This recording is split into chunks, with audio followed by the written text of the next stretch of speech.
y me llaman.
Los macrófagos sí están dentro de la clasificación de células profesionales, pero las que son por los astrocitos, las células de Meckel, también. Entonces, todo esto que estamos hablando es pura inmunidad innata en este momento. Pero vamos a ver que el sistema de complemento es como ni pertenece a uno ni pertenece a otro, sino todo lo contrario. Está como un intermedio entre los dos límites de ambos sistemas, tanto del adquirido como de la unidad innata. Todo el sistema de complemento, cuando él se describió,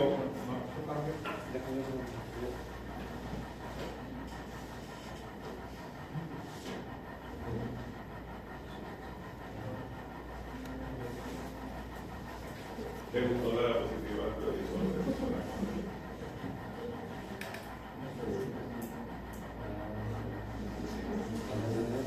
Vamos muy adelantada.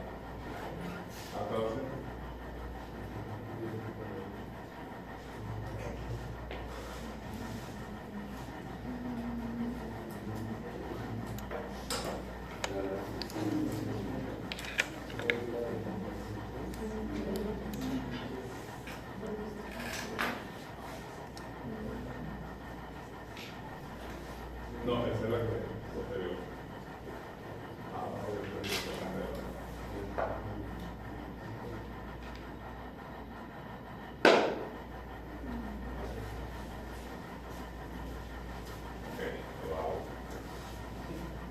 Ok. El sistema de complemento tiene muchas moléculas, sí es cierto, una infinidad de moléculas. Pero lo que nos interesa en la vía clásica, porque tiene dos vías, la vía alternativa y la vía clásica. La vía clásica, lo que nos interesa es saber quién es C1U, quién es C1R, quién es C1S, el C4 y el C2. En la vía alternativa tiene mucha importancia el C3, la factor B, la factor D, la properdina, y algo que es importantísimo es el complejo de ataque de membrana, que son 5 proteínas. Esas 5 proteínas van a ser C5, C6, C7, C8, C9. Cuando se forma C1Q, esas son enzimas que se van activando una detrás de otra, ¿ok? En secuencia, van en secuencia, ya vamos a ver esa secuencia. Cuando C1Q se activa, inmediatamente ella va a coactivar el C1R, el C1S, se aglomera y se activa el C4. Una vez activado el C4, se activa el C2. No me pregunten a mí por qué estas moléculas quedaron numéricamente separadas, pero históricamente fue lo que ocurrió. A medida que se fueron describiendo, se fueron enumerando, pero yo no entiendo quién fue el inteligente que saltó de C1 al 4, del 4 al 2, y después que escribió el 3. No me pregunten por qué. Eso ocurrió así, y se quedó así para siempre. El C3 está en común tanto en la vía clásica como en la vía alternativa, ya van a verlo. Mientras que el C5, el C6, C7, C8, C9, una vez que se forman es de manera irreversible la inactivación. Eso va a formar un poro a través de la membrana de las bacterias y va a tratar de hacer su destrucción por lisis. ¿Qué tenemos ahí? ¿Qué faltaría ahí? El C1 inhibidor. ¿Qué es el C1 inhibidor que no lo menciona ahí? Es una proteína la cual va a dar estabilidad al sistema y va a impedir que se active el C1QRS, que será la suma de la primera parte de la cadena de complementos por la vía clásica, y le da estabilidad a las moléculas de tal manera que no haya activación de esta vía, y al no haber activación de esta vía no se producen radiquininas. Cuando el C1 inhibidor está ausente o una cantidad disminuida o no funciona, se puede producir cantidad normal, pero no funciona, es disfuncional, se va a producir un consumo de C4 y este paciente va a tener producción de radiquinina, y las radiquininas que son moléculas que producen vasodilatación, transudación y producen edema, y esa enfermedad se llama angioedema hereditario, que verán ustedes por allá por centro. Siguiente. También entonces tienen proteínas reguladoras, que lo que hemos dicho, el segundo inhibidor es una proteína muy importante, ¿okay? Ella puede ser disminuida en cantidad, disminuida en calidad. También tienen por ahí la pitopectina, también tienen células reguladoras de membrana como el CD55, el CD46, también regulan que no se vaya a producir la activación del complemento de manera espontánea. Pues imagínense, si se activara de manera espontánea, el complemento también sería patológico. Que no se active es patológico, que se sobreactive también es patológico. Entonces, estas moléculas que hacen, estas moléculas tienden a tener estabilidad en el sistema. Si no es necesario, no se activa el sistema de complemento. Siguiente. Ahí tiene lo que le estoy diciendo, la vía clásica y la vía alternativa. Esto es roja, si no me recuerdo, sí, es roja. Por ejemplo, la vía clásica. ¿Por qué se activa la vía clásica? Por altos niveles de proteína C reactiva, por moléculas bacterianas derivadas de las paredes celulares de las bacterias, por inmunoglobulina M y inmunoglobulina N. Esas dos inmunoglobulinas tienen capacidad de activación de complementos, son las únicas inmunoglobulinas que pueden hacer este tipo de actividad. Y se forma el C1QRS que les he dicho.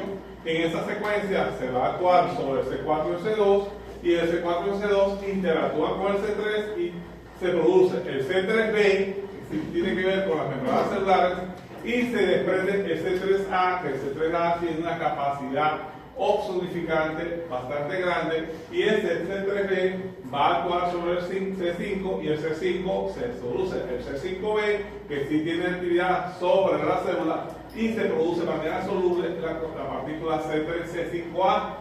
Ese 3A y ese 5A tienen capacidades de quimiotaxis, mientras que el C5B sí va a producir la activación del complejo de ataque de membrana, donde se va a unir el C6, C7, C8 y C9, se va a formar un microtúbulo a través de la membrana de la bacteria y se va a producir su lisis porque se pierde el equilibrio de protones y de potasio y sodio a nivel de intracelular de la bacteria.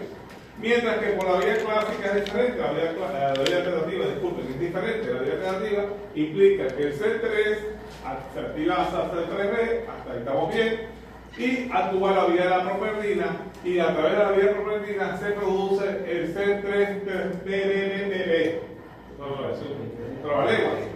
Esta molécula va a activar el C3 en sí, sobre sí mismo, y va a producir ya la producción de C3A, C3B, C5A, C5B y el complejo de formación de membrana. O sea, fíjate como la vía alternativa lo que hace es que no interactúa, no es activada ni por la vía de la lectina, ni por inmunoglobulinas, ni por proteínas derivadas de las bacterias, ni por la proteína C reactiva. Ella actúa por otra vía. ¿Estamos? Es que ella al final su función va a ser formar complejo de ataque membrana. Las dos vías interactúan allí. Ellas confluyen en lo mismo. Las confluyen a base del C3, por eso que dije que presten mucha atención al C3, porque el C3 es como decir la bisagra juego de todo eso. Pero si el C3 sin el complejo de ataque membrana, que hay pacientes que no tienen complejo de ataque membrana, tampoco va a tener su acción para lo que está hecho el complemento, que es lisis celular. Siguiente. Entonces, ¿qué proteínas tenemos la vía clásica? Ahí lo tienen, C de rojas. C1Q, CR1R, C1S, C4 y C2. ¿Ok? Ahí tiene las respectivas concentraciones. Fíjense que C4 es el que predomina en todo esto. La vía de las lectinas, esa es una vía que también se puede tomar en cuenta para activación, pero por vía alternativa. La vía alterna tiene factor B, factor D y properdina. Y las moléculas comunes a las dos vías, ¿quiénes son? C3, C5, C6, C7, C8 y C9. ¿Ok? Esa es la vía común. La vía donde tiene diferentes es la vía clásica y la vía de lectina y la vía alterna. Esas son tres formas de activarse el complemento, pero de todas convergen finalmente en la vía común. Siguiente. Entonces, fíjense las partículas que están derivando de ello. Hemos dicho C3B y CB1, que casi la concentración es muy pequeña, que produce osificación de células, atraen más células. O sea, le dicen a las más células inflamatorias, vengan para acá, que esto está aquí muy rico, vengan a comer. ¿Okay? Quimiotaxis, atraen células también. ¿Quién es la sustancia más quimiotáctica del complemento? C5A. C5A es mucho más quimiotáctico, más anafiláctico que C3A. Y el C3A es más afín a hacer quimiotaxis de activación celular que C4A. Lisis de microorganismos y células, todas esas moléculas que están ahí, prácticamente toda la vía final común. ¿Okay?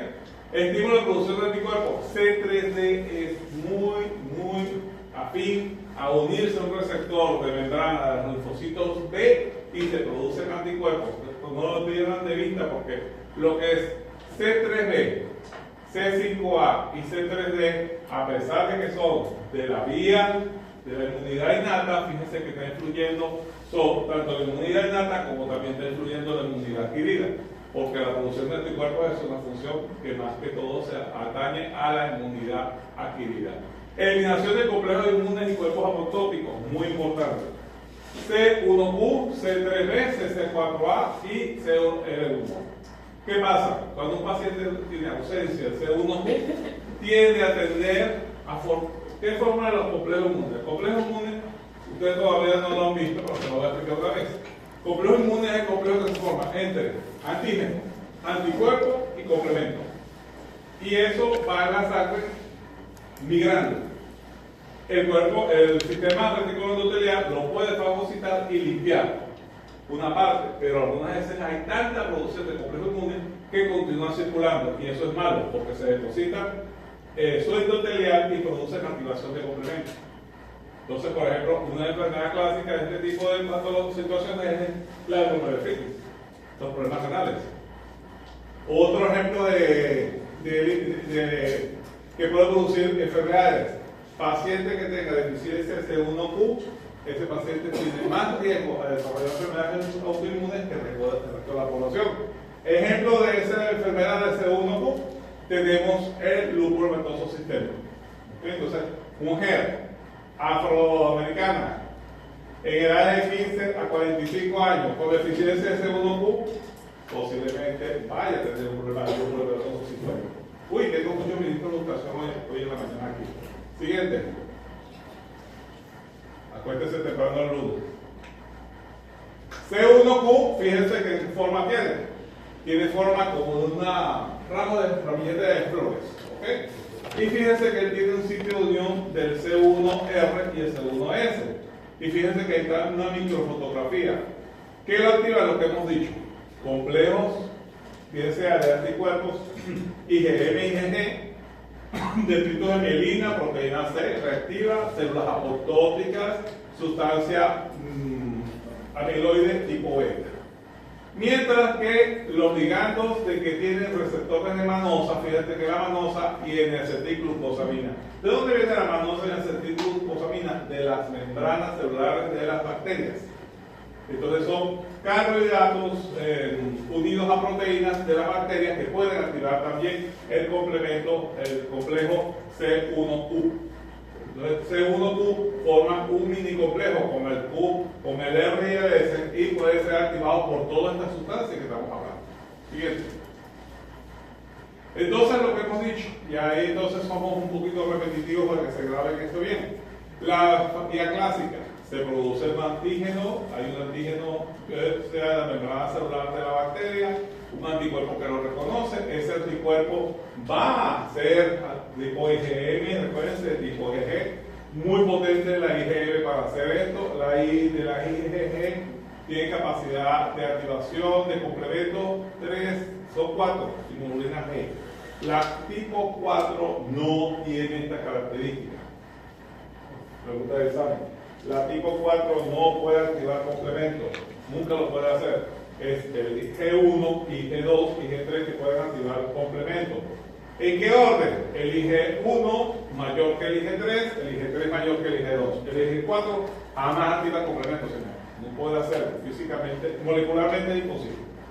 Entonces, tienen esta activación que tienen allí esquemáticamente del C1Q. Aquí tienen un indicador. Otra vez de ligar. Entonces C1Q se va a activa la partícula C1S, C1R, que son solubles en el suelo, y esto forma un complejo. Y una vez que se ha formado ese complejo, se va a activar el C4. Una vez formado el C4, se va a activar el C2.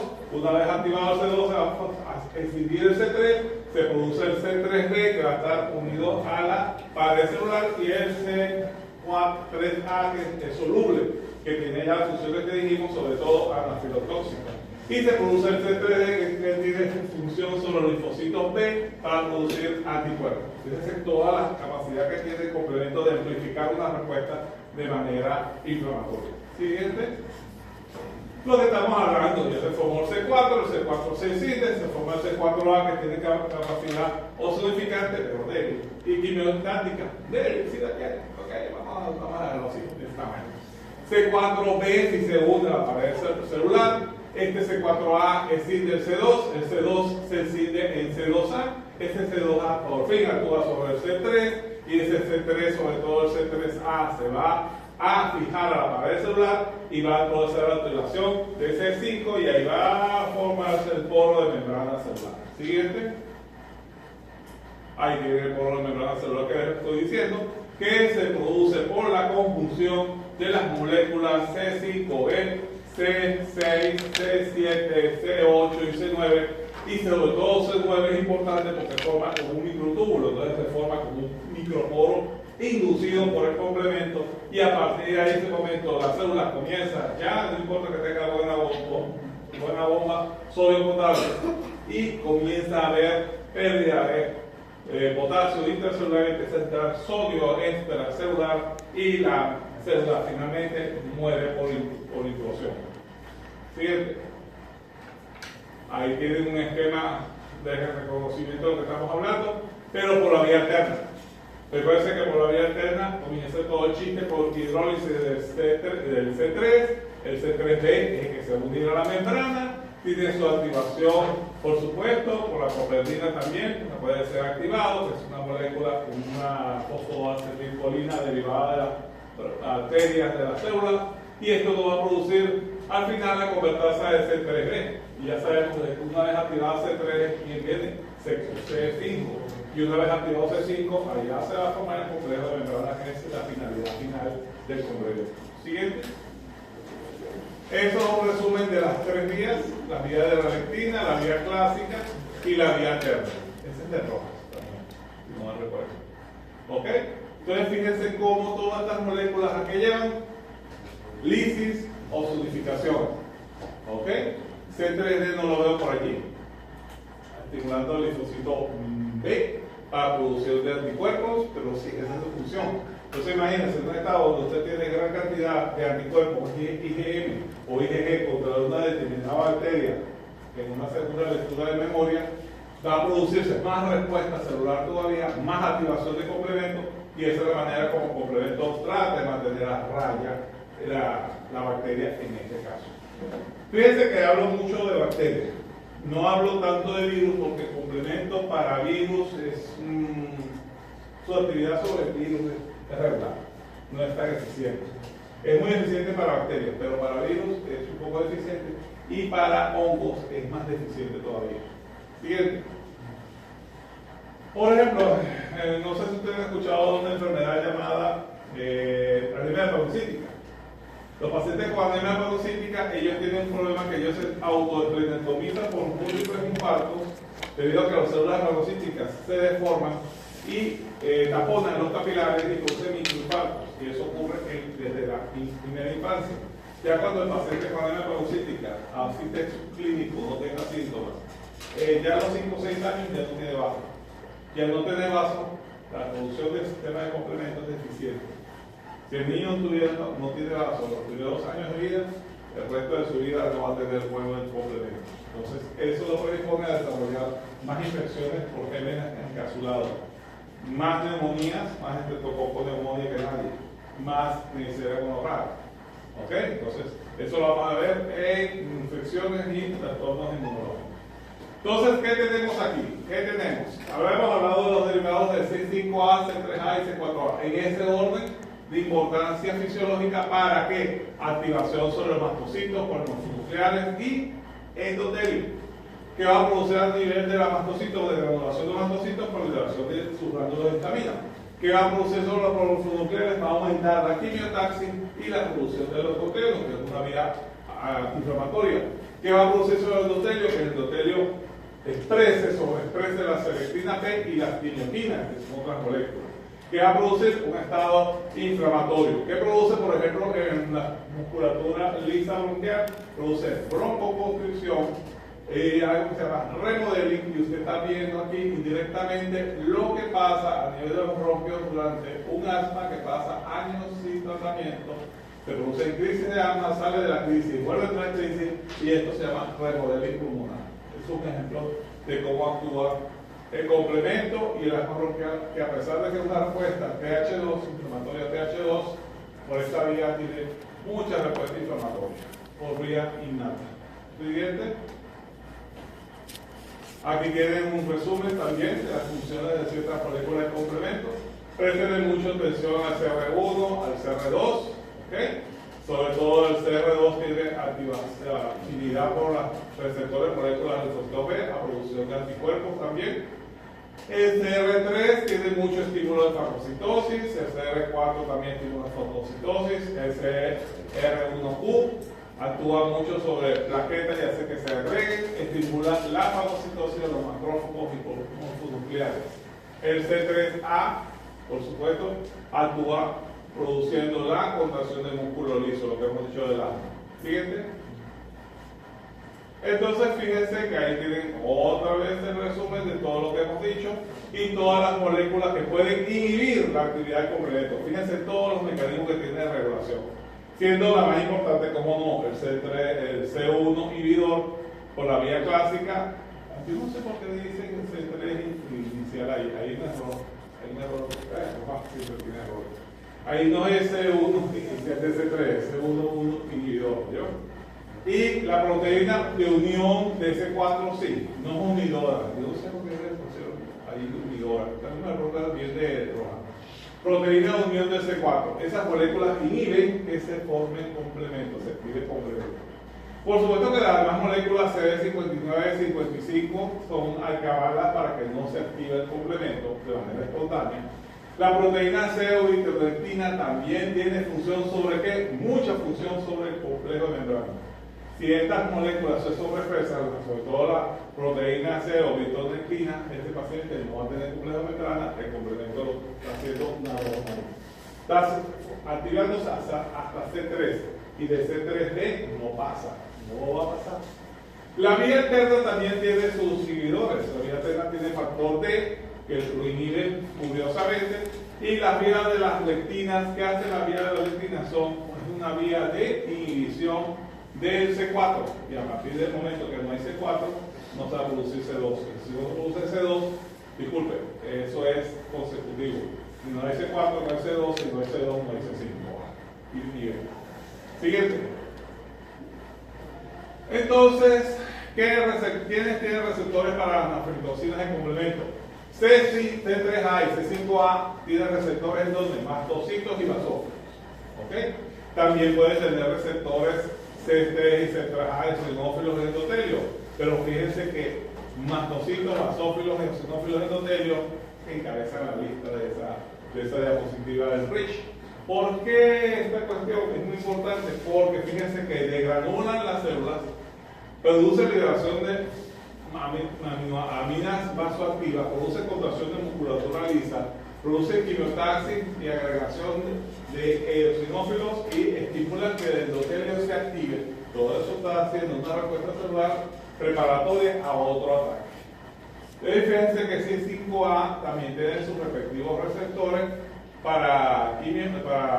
de tipo anafilotoxina, pero el C5A no es tanto anafilotóxico como es el C3A, mientras que al revés, C5A es altamente osidificante y el C3B está de segundo osidificante. O sea, una molécula complementa a la otra. Una es altamente anafilotóxica, la otra es altamente osidificante.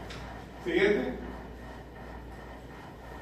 De lo que estamos hablando, la eficiencia de C1Q o de sus componentes. Fíjense cómo qué enfermedad se va a producir, lúpulo entonces sistémico. Hay capacidad de para activar la vía de complemento inicial. La deficiencia de C3 que nos va a llevar infecciones recurrentes por gérmenes encapsulados, Neisseria meningitis, Streptococcus pneumoniae, pero los infectólogos creen que eso se consigue en todas las plantas de la avenida Guaymaral. No, señores, eso es una enfermedad sumamente infrecuente, afortunadamente. Entonces, muchas veces consultan a uno, ellos se molestan cuando uno dice, disculpa, eso no es un error innato de inmunidad. Los errores innatos de inmunidad son infrecuentísimos, infrecuentísimos. Menos mal que la naturaleza sabe lo que hace. Pero para ellos es algo común, no es una enfermedad común. Lo que pasa es que ellos quieren poner inmunoglobulina todo criatura que se les pasa por delante, y eso es más así.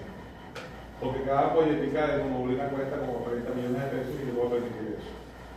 C5, C6, C7, C8, C9, incapacidad de formar el complejo mayor de membrana. Eso produce que ese paciente tiene es más proclive a tener infecciones recurrentes por Neisseria gonorrhoeae. Cabosinfectidasa enesérica, angioedema recidivante. ¿Saben que este paciente tiene mucho que ver esa deficiencia de cabosinfectidasa? También un anticuerpo que se produce contra el C1Q. ¿Saben quién produce muchos anticuerpos contra el C1Q? Los pacientes con cáncer. Entonces los pacientes con cáncer muchas veces debutan con edemas localizados sin prurito. Yo quiero llamar la atención a una persona después de 60 años que está presentando edemas localizados sin prurito, y uno dice, eso es algo que se llama paraneoplásico. Y uno dice, eso es una manifestación de paraneoplásico, es un cáncer que está manifestando de otra manera. Mientras que esta enfermedad rara llamada pulmonar parasítica nocturna, que es poco frecuente en Colombia, es producto de la deficiencia de DAF y de C59. O sea, deficientes, y se produce entonces destrucción de los glóbulos rojos. Hay una electrolisis intravascular. Deficiencia C1, inhibidor de C1. Este C1 inhibidor, ese sí es lo que hemos dicho, hereditario. Hay un nodo que tienen que tener pendiente cuando ustedes sean clínicos, cuando ustedes de médicos. Note Santander tiene como 180 pacientes aproximadamente con esa deficiencia, porque eso es hereditario genético. y Norte Santander encabeza, no encabeza la lista la encabezan los paisas. Nosotros somos el segundo departamento con más pacientes prevalentes de esta patología. Y todo porque es un español en 1700 y tanto y trajo la enfermedad a Colombia. Siguiente, es hereditario. Aquí tienen entonces enfermedades y deficiencias. Si usted tiene por vía clásica CH50, C4 y C3 disminuido, usted posiblemente tenga esta situación. Una enfermedad del suelo, una vasculitis, una carditis infecciosa, una neurofibrosis tipo 1 o un lupus sistémico. Aquí hay que preguntar, ¿quién da más? ¿Quién da más?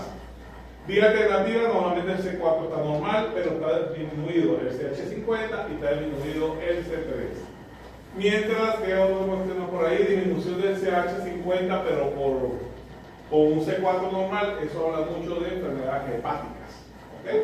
Y respuesta de fase aguda. ¿Qué produce fase aguda? Respuesta inflamatoria, todos los niveles se elevan. Eso es muy característico, inflamación aguda o crónica, pero sobre todo la aguda, todo se eleva. Ya el C50 se eleva el C4, se eleva el C3 a nivel sanguíneo. Estamos combinando la parte clínica con la parte de inmunología básica. Siguiente, inflamación. Hasta aquí el complemento. ¿Alguna duda del complemento? ¿Quedó claro el complemento? ¿Se lo vieron? La vía de la lectina puede comenzar con la fosfoacetilcerina, que son proteínas glucopéptidos que están en las bacterias y activan la vía de C3b. Y a partir de C3b comienza la cascada. ¿Okay? Bueno, vamos a inflamación. Inflamación. Aquí en inflamación se nos empieza a meter ciertas. Eso que la vía inflamatoria. Comenzamos a hablar del linfocitos T. Y fíjense que todavía no hemos entrado en la clase de linfocitos T. La inflamación implica muchas cosas. La inflamación implica macrófagos, implica mastocitos, implica linfocitos T. Y los linfocitos T, ¿cuál de ellos? Sobre todo los linfocitos T, CD4 y los linfocitos T de tipo CD8. Y no se crean que los T, CD22 estamos ausentes, no, CD22 no, los CD23 están metidos allí. ¿Por qué retraigo del 22? El 22 tiene influencia sobre. Hay dos tipos de macrófagos, se los adelanto. Hay macrófago tipo 1, que sí tiene respuesta inflamatoria, y macrófago tipo 2, que es más todo lo contrario, produce una respuesta desinflamatoria. Entonces, como me dicen que están actuando, neutrófilos también hay dos tipos de neutrófilos: neutrófilos N1 y neutrófilos N2, y tienen diferentes tipos de respuesta. El N1 sí es inflamatorio, el N2 es antiinflamatorio. No todos los neutrófilos son iguales, ni todos los macrófagos son iguales. Aquí vamos a centrarnos en que todos son M1 en este caso. ¿Ok? Y los linfocitos T, ya dijimos cuál, los mastocitos son mastocitos. Los mastocitos están presentes en todo tejido que lleve a un epitelio, que lleve a una superficie al exterior. Debe ser la uretra, el tubo digestivo, los bronquios o el recto. Entonces vamos a tener muchos de estos mastocitos en esas áreas. ¿Qué producen todos estos mastocitos? Estas células a través de la activación indirecta, a través de la interacción del macrófago con las plaquetas o a través del sistema de complemento que acabamos de ver, a través del C5A y el C3A, se va a producir una activación de estas células que son de inmunidad innata y también intervienen los linfocitos T y se va a producir una serie de liberadores. ¿Qué liberadores son esos? TNF-alfa, ¿okay? Que hay alfa 1, alfa 2, alfa 2, hay TNF-gamma, se llama factor necrotizante tumoral. Fue una de las primeras interleuquinas que se descubrieron. Yo creo que fue la primera interleuquina que se descubrió. Pero ella se quedó así como TNF, nunca se le colocó el nombre de interleuquina. Pero es una interleuquina, es la mamá de la interleuquina propiamente dicho. Ellas producen TNF, interleuquina 1 y interleuquina 6. ¿Qué van a hacer ellas a nivel sistémico? A nivel del hipotálamo van a aumentar la temperatura del cuerpo. Va a producir escalofrío, va a producir vasoconstricción en la piel y aumenta la temperatura corporal y produce fiebre. Esta es la vía por la cual se produce fiebre en un estado inflamatorio. También se va a producir, como ya dijimos, C5A, quimioquina, prostaglandina E2, se produce histamina, se produce factor activador de plaquetas y se produce, esta sustancia produce incremento de permeabilidad vascular. El endotelio se abre para que haya migración de células inflamatorias hacia un tejido blanco. También se produce activación del complemento, sobre todo a través del TNF, interleuquina 1 beta. Y también se va a producir marginación y migración de polímeros nucleares a través de los endotelios, interleuquina 6 y C5A, que producen ozonificación. Y hay expresión de moléculas de evidencia como el LAN y CAM a nivel del endotelio, que da producto de todas estas moléculas que estamos hablando, sobre todo interleuquina 1, TNF-alfa y interleuquina 6. También médula ósea va a ser tocada por esta estimulación de estos mediadores, y estos mediadores van a producir a nivel de las médulas óseas que se produzca TNF-alfa, interleuquina 6, factor de crecimiento de granulocitos, factor de activación de granulocitos propiamente dicho, y esto produce ¿qué? Una leucocitosis, hay una gran cantidad de glóbulos blancos neutrófilos circulando en sangre, que también va a producir mucha activación de estos polímeros nucleares, o sea, estimula tanto la producción como la activación de polímeros nucleares.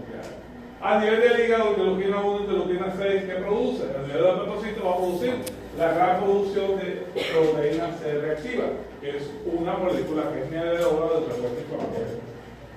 Pero recuerden que la proteína C reactiva es un mediador que es inespecífico, porque también se puede producir tanto procesos infecciosos como procesos inflamatorios sistémicos como la artritis reumatoidea. Claro. También se va a producir una molécula que es más específica para procesos infecciosos, que es la calmodulina, que pueden medir en el laboratorio. Ustedes saben si un paciente pueden retirar el antibiótico dependiendo de los niveles que tenga de calmodulina que uno pide en sangre. ¿Okay? Para ver si ese paciente está mejorando, está empeorando o está igual. En cambio el PCR no. El PCR te dice, hay un proceso inflamatorio, no te dice de qué tipo ni cómo va eso en realidad. Es bueno como marcador, es sensible pero no específico. En cambio de la calmodulina sí. Siguiente. Fíjense todo lo que va a producir. Este es el endotelio, lo que tienen aquí el capilar. Dentro del capilar se va a producir la migración de fibrinógenos, quimioquinas, se va a producir producción de selectina a nivel del endotelio. Selectina va a actuar sobre los órganos nucleares, monocitos, eosinófilos, linfocitos y directamente, sobre todo linfocitos T, y va a producir que ellas se adhieran al endotelio y produce su migración. También hay migración de complemento y de anticuerpos. ¿Qué tipo de anticuerpos? Cuando se depende, se tiene que separar mucho las uniones intercelulares de los hemiglobinógenos del endotelio para que pase hemoglobina E y hemoglobina M. Se produce al mismo tiempo, a nivel del tejido, se produce que los linfocitos T produzcan interleuquina 2, sobre todo CD4 produce interleuquina 2, interferón gamma, y esto va a producir una sobreestimulación a nivel de los macrófagos de interleuquina 1, TNF-alfa, quimioquinas, interleuquina 6, interleuquina 8. Estas interleuquinas también van a estar potenciadas por la degradación proveniente de los mastocitos de histamina, leucotrieno y prostaglandina. O sea, todo esto es una respuesta de sustancias inflamatorias, una orgía de sustancias inflamatorias. Toda esta orgía de sustancias inflamatorias, de paso, activa el complemento.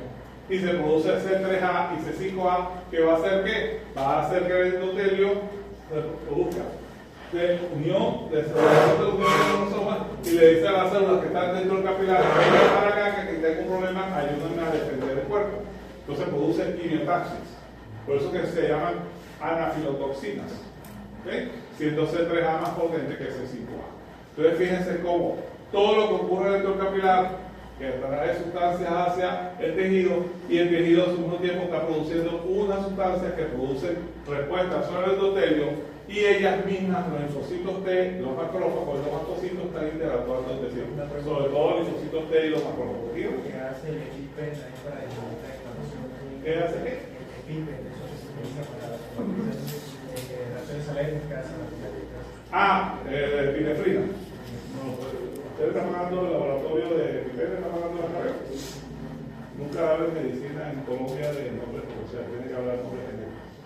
Ok, usted coloca epinefrina porque eso produce vasoconstricción, activación de los receptores alfa de los endotelinas, y produce entonces que no haya la sudoración, se termine y se cierran los poros. ¿Okay? Y produce resorción de líquido. Y los linfocitos T tienen receptores alfa, y entonces producen su inactivación. Ellos tienen receptores para adrenalina, para acetilcolina, y sí, para acetilcolina. Las células inflamatorias, siempre la gente se le olvida que tiene receptores. Y sobre todo que involucra de la acetilcolina o adrenalina en el organismo tiene efectos sobre el sistema inmunológico. Inhibir la migración. Entonces, es una respuesta de alarma. Una hormona de alarma que nosotros estamos produciendo artificialmente. Siguiente. Produce broncolatación. Ok, disminución de la producción de moco por las células mucociliares del pulmón. Ok, inflamasosomas. ¿Qué es el inflamasosoma? El inflamasosoma es un complejo nuclear que se forma intracitoplasma en las células inflamatorias, por ejemplo los neutrófilos. Los inflamasosomas van a producir una respuesta inflamatoria, así como el complemento, pero dentro de las células inflamatorias, y que va a producir la activación de las caspasas. Y la producción de las caspasas que va a producir, me parece que eso tiene que ver con apoptosis, muerte celular programada. Entonces, la vía de las caspasas, no solamente allá lo que dice PAM es la proteína derivada estimulante de la bacteria. El PAM va a unirse a un receptor TL4 de las células blancas, de las células neutrófilas, por ejemplo, y va a producir que se libere desde la pared celular un factor NF kappa beta, ese es el nombre que tiene, no puedo cambiar ese nombre. Ese elemento entra al núcleo y una vez entra al núcleo produce la transcripción de interleuquina 1 y 18. Sobre todo subrayo interleuquina 1. Esa es la primera interleuquina después de TNF-alfa que se describió. ¿Por qué? Porque es la primera que se produce en la respuesta inflamatoria. La interleuquina 2 no. La interleuquina 2 viene del linfocito CD4. Eso ya no es inmunidad innata, es inmunidad adquirida. Entonces, pregunta de examen. Es una alta diferencia entre una y otra. Entonces, esta interleuquina 1, interleuquina 18, con menos importancia, que va a producir inflamación. ¿Qué estimula el lisosoma? Cristales de ácido úrico, aluminio, abeto, sílice. ¿Qué enfermedades pueden tener ahí de modelo? La gota. ¿Ok? La pseudobota, que son depósitos de cristales de ácido úrico a nivel de los neutrófilos, y eso va a producir la activación de los lisosomas. En definitiva, los reumatólogos lo hacen popular porque ellos no logran entender todavía que esta enfermedad pertenece a una activación de inflasosomas, y ellos se enfocan en antiinflamatorios no esteroideos, en esteroides, en regular el ácido úrico. Digo, no va a ser popular porque no he visto la profundidad del problema. El problema está a nivel de la formación de lisosomas, del inflamasosoma. Por supuesto que la enfermedad más frecuente de esos grupos se llama, no son enfermedades, son enfermedades no autoinmunes. Estas serían enfermedades autoinflamatorias, se llaman así. La que encabeza la lista, por supuesto, que es la que acabamos de ver ahorita, la fiebre hereditaria del Mediterráneo. Clarísimo de aquí, pero los hay, en los casos los hay todos. Los inflamasosomas también, ¿por quién pueden ser inducidos? Fíjense todas las bacterias malévolas que tenemos arriba. Tenemos receptores a nivel de las células blancas, ¿okay? A nivel de los neutrófilos para todas estas moléculas. Fíjense que ERP3 es muy estimulado por Staphylococcus aureus, muy Listeria monocytogenes, muy Mycobacterium tuberculosis, Klebsiella pneumoniae, virus y cristales. ¿Okay? Mientras que LST4, muy Salmonella typhoidum, muy Salmonella flisneris, muy Pseudomonas aeruginosa. Mientras que la AIM2 puede ser estimulada por flagelina. Sí, pero la flagelina es una molécula que está presente en todas las bacterias que tengan flagelos. Entonces, no es específica para una bacteria, pero todas esas moléculas pueden estimular los inflamasosomas. Siguiente.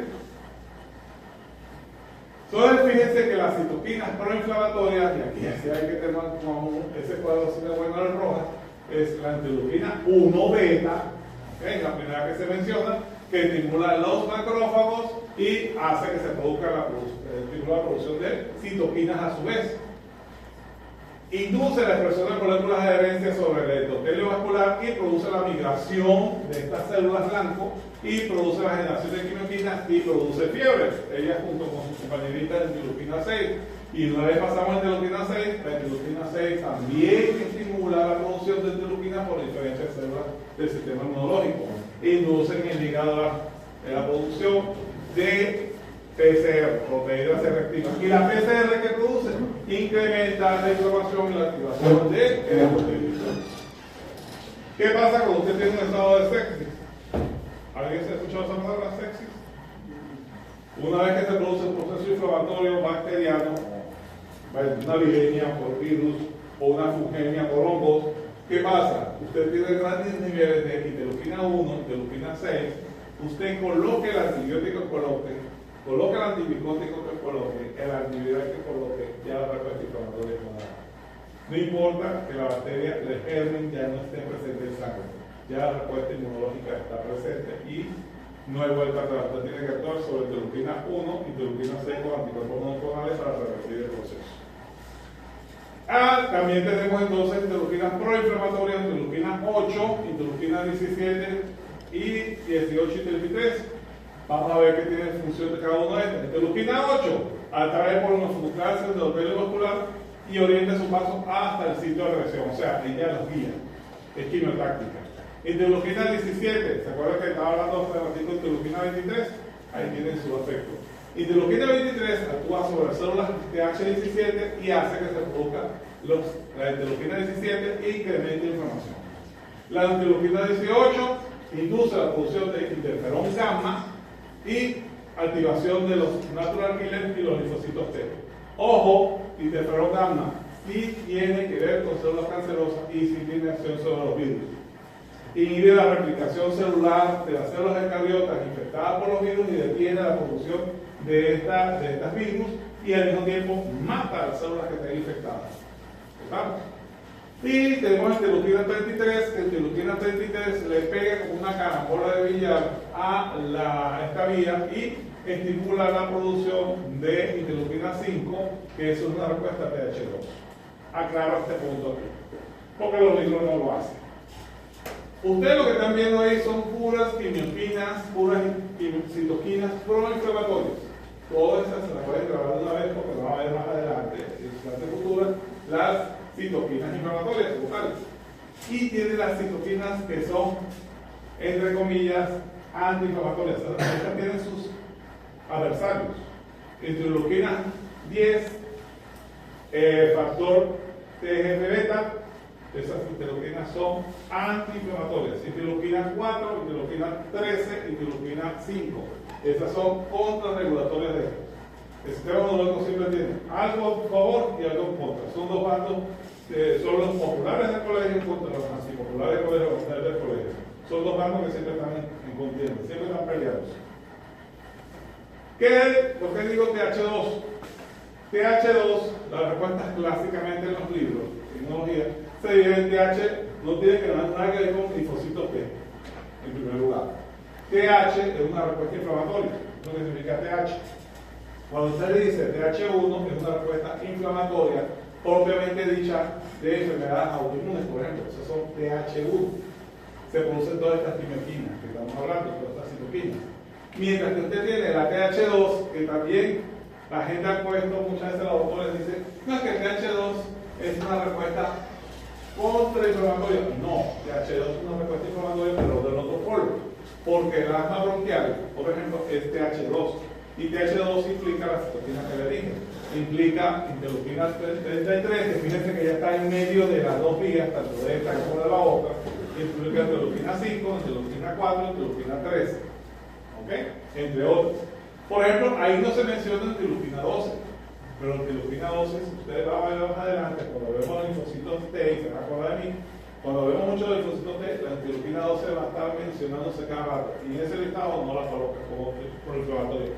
Interleuquina 12 es proinflamatoria, netamente proinflamatoria. La enemiga natural de interleuquina 12 es la interleuquina 10. ¿Y de dónde viene la gran producción de interleuquina 10? La gran producción de interleuquina 10 viene de los linfocitos T reguladores. Son los grandes productores de interleuquina 10 y TGF-beta. Es la producción de la villana de todas estas ramas. ¿Qué hace ella? Contrarregula todo este proceso inflamatorio. Donde hay gran producción de linfocitos T reguladores, está el proceso inflamatorio. Ella hace todo lo revés. Ella contrarregula. Se lleva a la contraria del proceso inflamatorio. Siguiente. Ahí tenemos entonces los protagonistas primarios y secundarios. Hay gránulos. Los gránulos primarios y los gránulos secundarios. Los gránulos primarios, depende de qué células estemos hablando, son los nucleares, mastocitos, plaquetas o células endoteliales. De los secundarios estamos hablando de mastocitos, macrófagos, células hepáticas, leucocitos, linfocitos y fibroblastos. Por ejemplo, de los primarios se va a producir la elastasa, colagenasa, lactoferrina, factor de activación de plaquetas, timiotinas y interleucinas E. Estos son primarios de los poliformes nucleares. De los mastocitos se encabeza la lista y subrayamos así histamina y heparina. Esos dos son más importantes. La eutoxina, aunque usted no lo crea, la eutoxina no solamente es exclusiva de los mastocitos, también los osinófilos contienen la eutoxina en grandes cantidades. La adenosina, la proteasa también está en mastocitos. De las plaquetas, factor de activación plaquetaria 4, los factores quimiotácticos para poligonfonucleares, no solo de los toquenos, enzimas lisosamables. Cualquiera dice, no, es que las plaquetas nada más actúan en formar un tapón plaquetario y impedir ayudar a la anticoagulación. No, es una célula inmunológica. Las células endoteliales, que todo el mundo me dice, no, es que ellas cubren los vasos sanguíneos y no permiten que pase la sangre del suero a nivel tisular, ¿no? Ellas tienen un mecanismo de defensa. Ellas expresan interleuquina 8 y interleuquina 6 y 33. O sea, cuando digo expresa, significa que producen estas interleuquinas. Y yo recuerdo que interleuquina 6 y 8 son netamente proinflamatorias, y interleuquina 33 induce la producción de interleuquina 5, que es una respuesta sexual. De los secundarios, los mastocitos, leucotrienos, subrayen eso de leucotrienos, prostaglandinas, subrayenlo, ¿sí? Eso tiene que ver mucho con la respuesta que tiene que ver de producción de óxido nítrico. Macrófagos, TNF-alfa, interleuquina 6, interleuquina 8 y 12. Ah, ya apareció la 12 por aquí. Y de los macrófagos. Me parece que los macrófagos en el tanque de guerra proveniente de los monocitos. Células hepáticas producen proteína de fase aguda, proteína C reactiva, la leptina ligada a la manosa. De los linfocitos tienen que producir interleuquina 2, interleuquina 5, interleuquina 6, interferón gamma, interleuquina 17, interleuquina 23. Presten mucha atención a la 17 y la 23 porque la 23 induce la producción de la 17. ¿Vieron? La interferón gamma, ella es muy antiviral, tiene mucha actividad antiviral y mucha actividad inflamatoria, sobre todo sobre los sinoviales. Interleuquina 2, interleuquina 5, interleuquina 6. ¿A quién le ha dado gripe aquí y ha sentido malestar así como mialgias, fiebre y dolores de garganta? ¿A nadie? Bueno, les presento a las responsables de su malestar. Son esas provenientes de los linfocitos. Producen fiebre, producen mialgias, producen sensibilidad a nivel de las sinoviales y duele todo el cuerpecito. ¿Qué hace el dengue? El virus del dengue produce grandes cantidades de interferón gamma y la gente se siente que se va a morir y que los huesos se le van a romper. A nivel de los fibroblastos, ¿qué producen? Los fibroblastos son estimulados y producen segregación de interleuquina 6, interleuquina 8 y interferón gamma. Aparte que los fibroblastos, ellos están presentes en todo el tejido celular y ellos van a producir reparación del tisular. Siempre que se produzca una herida, los fibroblastos toman la batuta para reparar ese tejido y no quede nada de señal. Cuando usted tiene unos fibroblastos que no son eficientes, le va a quedar una cicatriz distrófica. Siguiente. Por supuesto que tenemos los otros inflamatorios. Usted acá, devuelve un poquitico al anterior, esta es la vía celular de respuesta, de los primeros y secundarios. Vamos a la siguiente. Esta es la respuesta humoral. ¿Qué pasa en la membrana celular? La membrana celular se produce, en caso inflamatorio, producción, a la redundancia, de ácido araquidónico. Ese ácido araquidónico se puede ir por la vía de la ciclooxigenasa o la vía de la lipocigenasa. La 15 de lipocigenasa no tiene mucha importancia en los humanos, pero la ciclooxigenasa de la 5 lipocigenasa sí mucho. Por la vía de la ciclooxigenasa se va a producir la vía de prostaglandina clásica G2 y de G2 se produce la D2, la E2, la F2 y la GH2 y esto va a producir triptofano y prostaciclina. Esto que ustedes están viendo ahí es la vía para la cual actúa, por ejemplo, dos derivados de ácido acetilsalicílico para producir inhibición de la producción de esta cascada. Por eso es que se interrumpe la PG2 y se produce una disminución de la temperatura. Pero ¿qué pasa?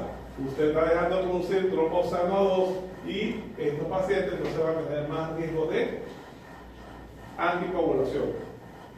Entonces, cuando usted está dando un acetilsalicílico, está dando una amlodipina, un ibuprofeno, usted está suprimiendo la cascada de coagulación. Por eso que un paciente con dengue no le deben dar nunca jamás acetilsalicílico. Por eso que en Estados Unidos sí puede consumir acetilsalicílico de libre venta, y en Colombia un paciente con fiebre de darle acetilsalicílico es un pecado, usted no sabe si es un dengue, convierte un dengue clásico en dengue moral. Por eso que es pecado. Mientras que la vía de las 5 lipoxigenasas, fíjense que produce, o por otra vía, produce LTB4, LTCDE. Esta vía de la lipoxigenasa tiene mucho que ver con la vía de broncoespasmo, vía bronquial.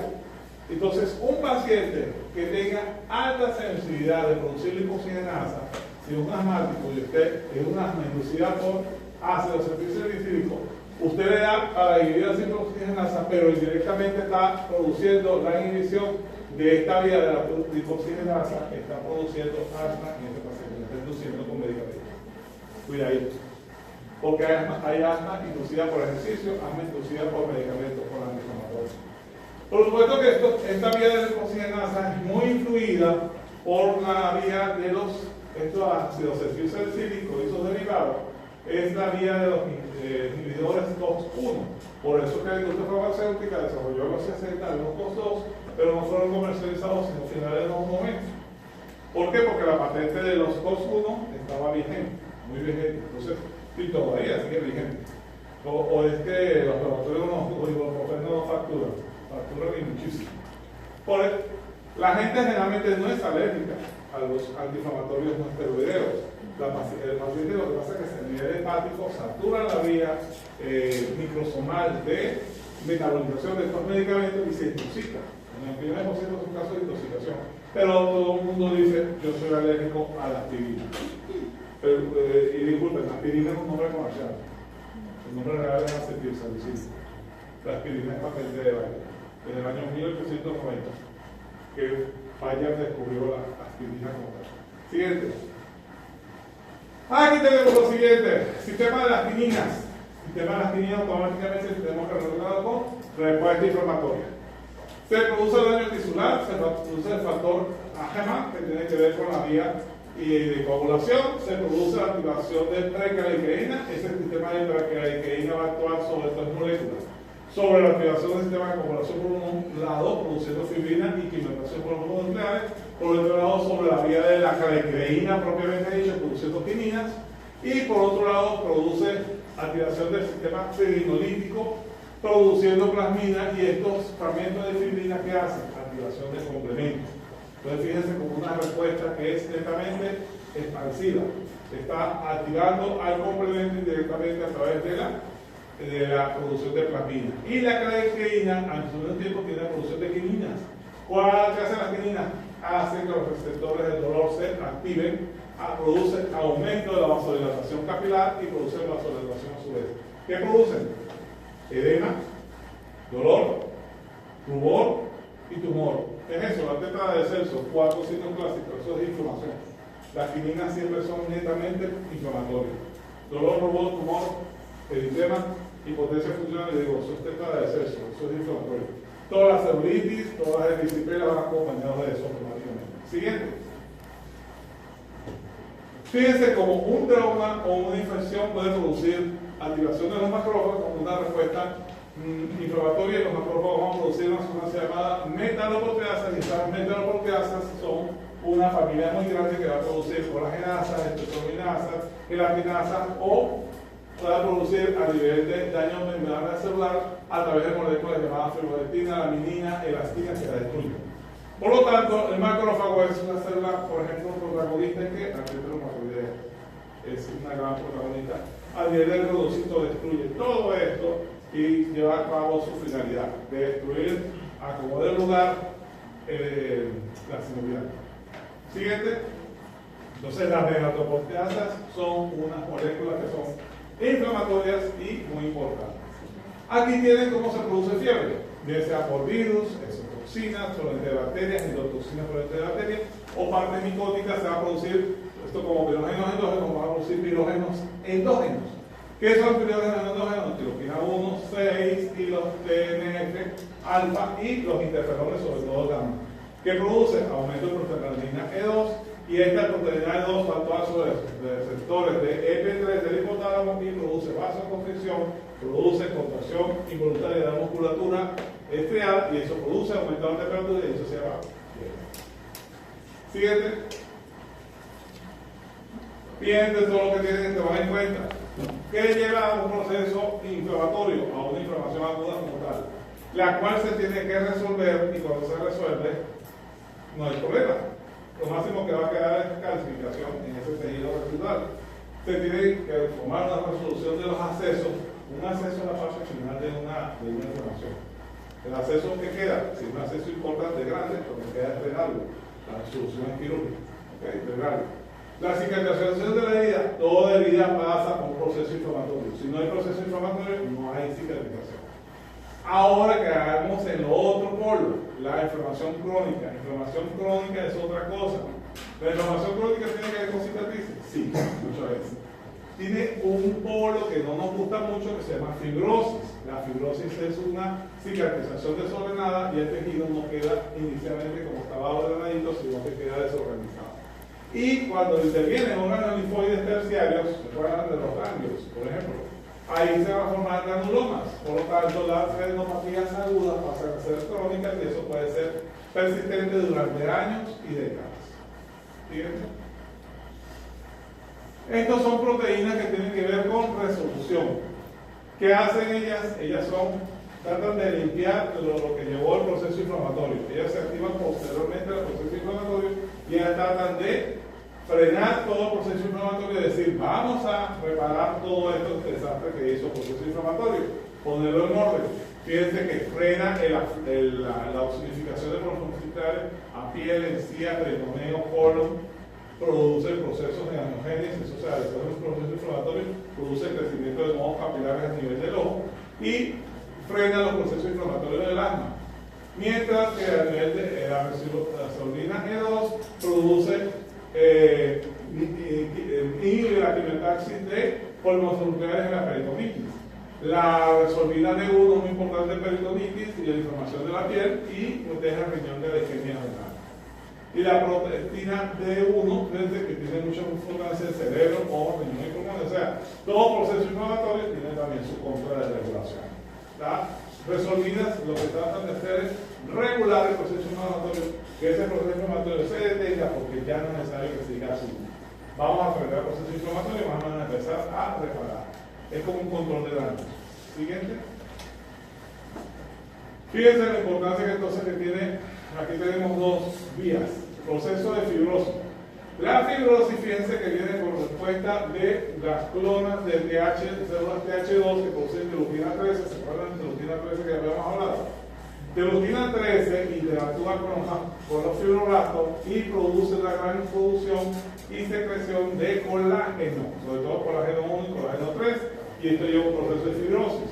Al mismo tiempo, los macrófagos, en esa lesión que hubo después de la inflamación, va a producir TF-beta, NMP9 y va a producir sobre los fibroblastos también estimulación y producción de colágeno.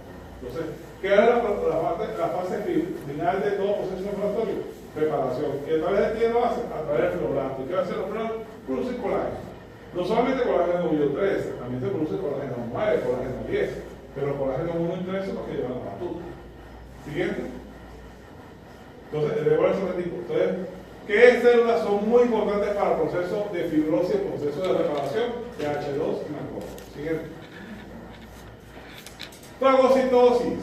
La fagocitosis, ¿qué es? No es sino el proceso por el cual una sustancia externa a los neutrófilos es devorada, ¿okay? Es interiorizada, procesada, destruida y expresada. Endocitosis es contrario a exocitosis. Exocitosis es la expulsión de partículas derivadas finales que no pueden ser digeridas por el sistema digestivo de esa célula blanca. Endocitosis es la introducción. Se produce una estructura llamada endososoma, que el endososoma se va a unir a los lisosomas primarios entre el aparato de Golgi, y estos lisosomas que hacen digerir. Hay una digestión primaria y se producen entonces los lisosomas secundarios.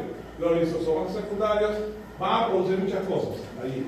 Van a producir NO2, o sea, superóxido de dismutasa, va a producir enzimas catalicidas, va a producir lisocimas y todo eso va a producir la degradación máxima que pueda de estos componentes que ya ingirió.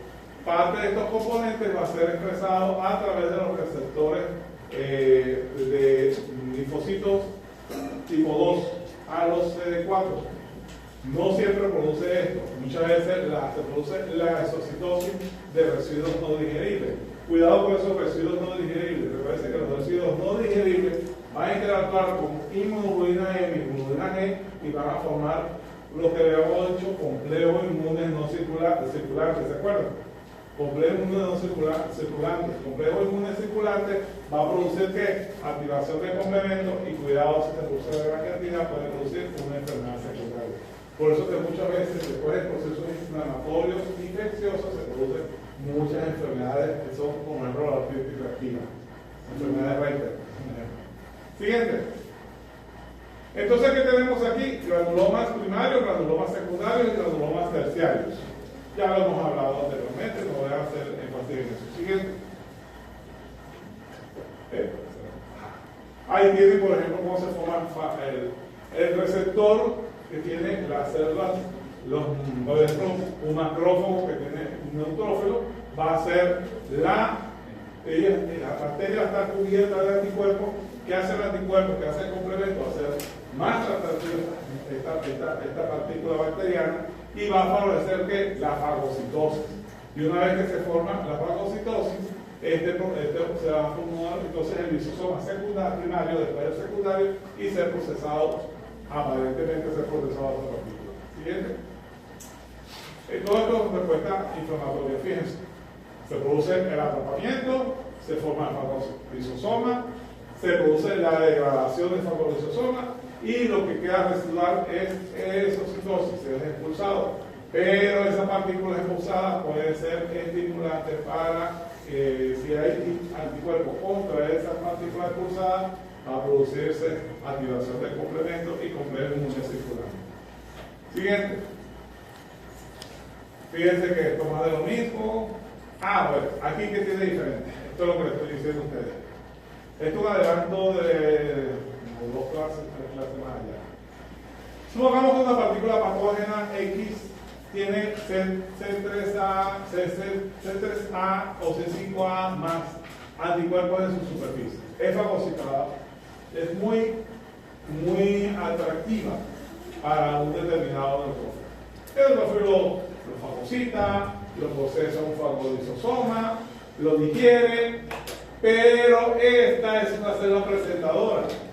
Por ejemplo, una célula de Lager, una célula, un macrófago. Va a presentar a través de sus receptores tipo MHC2 a células CD4, ese linfocito que dice ahí, Pearl Harbor Cell, eso es un CD4, va a producir la presentación de esas partículas que fueron digeridas, que no fueron excretadas por exocitosis. La va a presentar al linfocito T Helper, al CD4, y va a producirse entonces una respuesta de inmunidad adquirida. Entonces es la unión entre la inmunidad adquirida y la inmunidad innata. Una viene a consecuencia de otra. Entonces, ojo con eso, porque esto lo voy a traer de manera repetida a cada momento. En la segunda unidad vamos a ver esta reacción. Siguiente. Pasemos a otra cosa.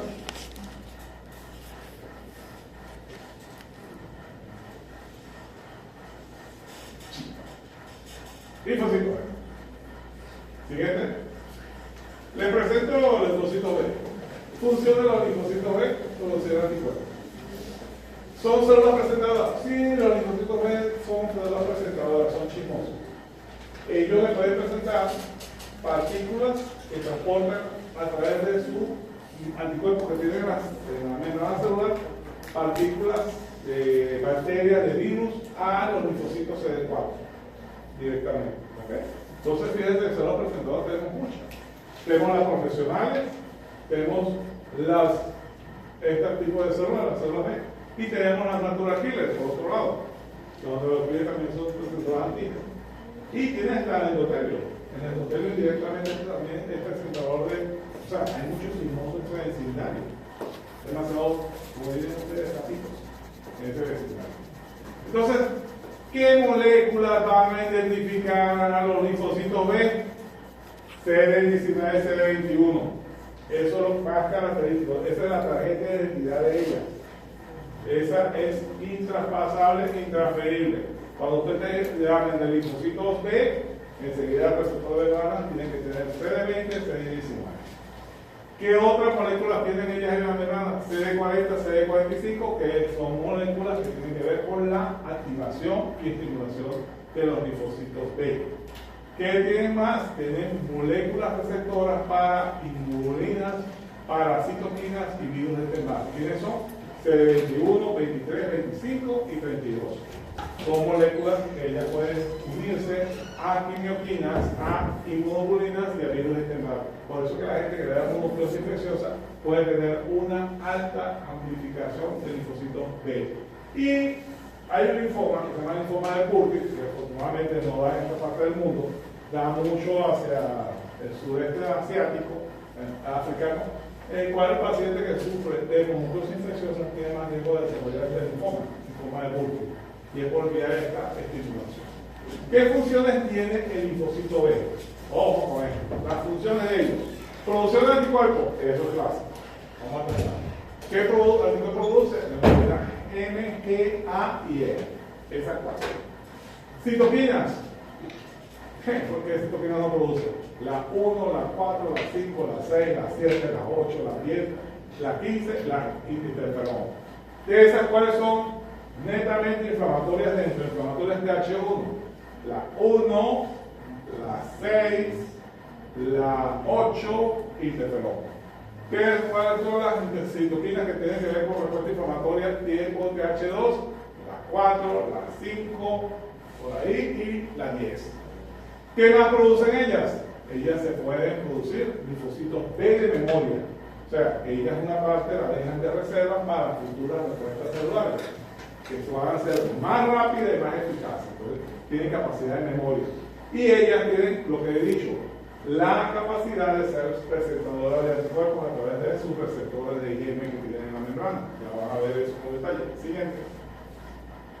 Entonces, ¿qué pasa aquí? ¿Qué ocurre? El linfocito B virgen, él se va a encontrar con un antígeno. Ese antígeno va a producir una proliferación policlonal del linfocito B afín a ese antígeno. Entonces se produce primero proliferación policlonal, después se va a producir diferenciación de ese linfocito B a plasmocitos, oídos.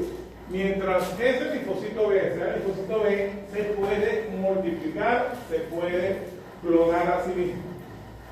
Ahí va la selección clonal. Una vez que es plasmocito, no puede hacerlo. Sacrifica su capacidad reproductiva, su capacidad clonal, por una capacidad profesional de producir ¿qué? Anticuerpos. Los que producen anticuerpos son los plasmocitos, no los linfocitos B propiamente dicho. Lo que pasa es que los plasmocitos son las células B ya graduadas, como quien dice, y puede ejercer contagia profesional. Entonces, los plasmocitos son células muy profesionales, no se pueden dividir, no se pueden clonar. Discúlpeme, eso solo puede hacer plasmocito. Plasmocito hace su función y muere. Siguiente. Aquí tiene un ejemplo de lo que está en la membrana de los receptores. Ese es el receptor de los linfocitos B para antígenos. Fíjense que es una inmunoglobulina M que está fijada, anclada a la membrana celular. La membrana celular, fíjense que tiene ahí los fosfolípidos de membrana. ¿Y qué tiene importante este IgM? Tiene que tener ese correceptor llamado CD79. La IgM sin el correceptor de CD79 es como un hombre sin testículos. ¿Okay? Tiene aquello de adorno. No sirve para capacidad reproductiva. Entonces, tiene la IgM, el CD79 y los dos son coestimuladores para todas las funciones que tiene que tener el linfocito B. Entonces, ni puede funcionar el CD79 sin la IgM y la IgM sin el CD79 no funciona. Hay un paciente que puede tener la IgM expresada a nivel de la célula linfocito B, pero tiene un CD79 con una función inactiva de IgE beta o IgE alfa, que son partículas que van a activar a una molécula que vamos a empezar a hablar de ello, que se llama quitano, que son moléculas que van a producir interacción a nivel del núcleo, y el TAN va a producir el factor NK beta, que hemos hablado anteriormente, que va a producir transcripción del ADN, y esa transcripción del ADN va a producir anticuerpos. Y la maduración, por supuesto, la diferenciación del linfocito B a plasmocitos. Siguiente. Ahí tienen de rojas una lista de moléculas que están presentes a nivel de la membrana celular de los linfocitos B. Muchas, se mencionan muchísimas, pero no todas son importantes. Unas son más importantes que otras. Por ejemplo, la presentación del linfocito de antígeno se va a hacer a través del CD49. El CD19 y 20 son la agente de identidad de estas células. Hay células que hay partículas como CD30 que tienen que ver con la regulación, o sea, regula el linfocito B. Por ejemplo, tiene el receptor CD68, que es el receptor de C3A y interferón gamma. ¿Se acuerdan del C3A? Que es estimulante quimiotáctico, es una redotoxina del proyecto del complemento, y tiene el receptor para C5A. Por ejemplo, el CD89 es un receptor para interferón gamma, por lo tanto, el interferón gamma puede hacer la activación, proliferación clonal de estos linfocitos B con su diferenciación a plasmocitos. O sea, fíjense toda la potencialización que tiene. CD24 tiene que ver con interleuquina 4, que se puede decir que interleuquina 4 tiene que ver con la fuente inflamatoria del título TH2. CD126 tiene que ver con interleuquina 6, que es netamente una interleuquina que es de tipo TH. Siguiente. Entonces, fíjense cómo, de dónde vienen los linfocitos B. Los linfocitos B se supone que deben venir de la médula ósea, aparentemente. Y no tenemos cursa de Fabricio como las aves, no sabemos, sí tenemos mismos, pero son los linfocitos B. No sabemos bien de dónde vienen y cómo se maduran.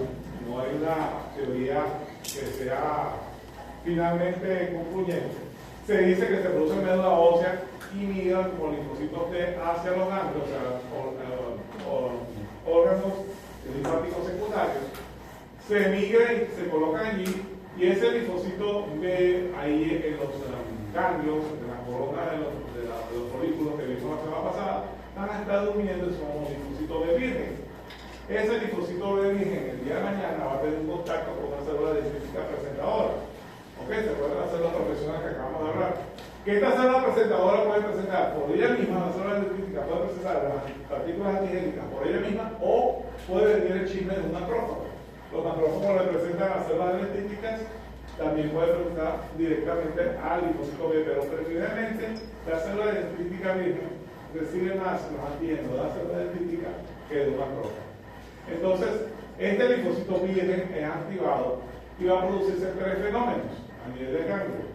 Una vez activado, puede pasar a ser memoria, la produce de la activación clonal, puede ser memoria, y otra parte se va a diferenciar a célula plasmática de vida corta, y otra parte va a ser célula plasmática de vida larga, que esas migran a la médula ósea. Entonces, fíjense que el organismo queda con cierta memoria. ¿Quiénes forman la memoria? Los linfocitos de memoria que migran a las placas de Peyerl, el tubo digestivo, y la célula plasmática de vida larga que migra ¿a dónde? A la médula ósea. Entonces, fíjense que tienen dos mecanismos de reservorio de células linfocitos B activados, tanto de memoria como la célula plasmática. La célula plasmática es diferente, de vida larga. Esa queda ya como prácticamente ya armado, ya para disparar. Lo que está esperando es que haya un segundo contacto con esa segundo señal de activación con la célula dendrítica, va a disparar anticuerpos. Va a ser una respuesta muy inmediata. Mientras que también hay otra vía. Los antígenos son presentados por las células dendríticas, un linfocito T virgen, y este linfocito T virgen va a interactuar con quién? Con un linfocito T CD4. Y este linfocito CD4 va a interactuar con un millar sobre el linfocito B y va a producir toda esta respuesta inflamatoria. O sea, los linfocitos T pueden ser activados directamente por células dendríticas o por linfocitos T CD4. Ese es lo que quiere decir esa lámina. La siguiente.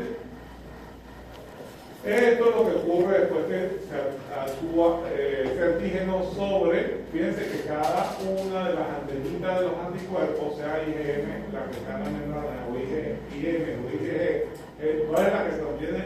Los linfocitos T virgen, IgM. Esa es la hemoglobina que está presente en los linfocitos T virgen.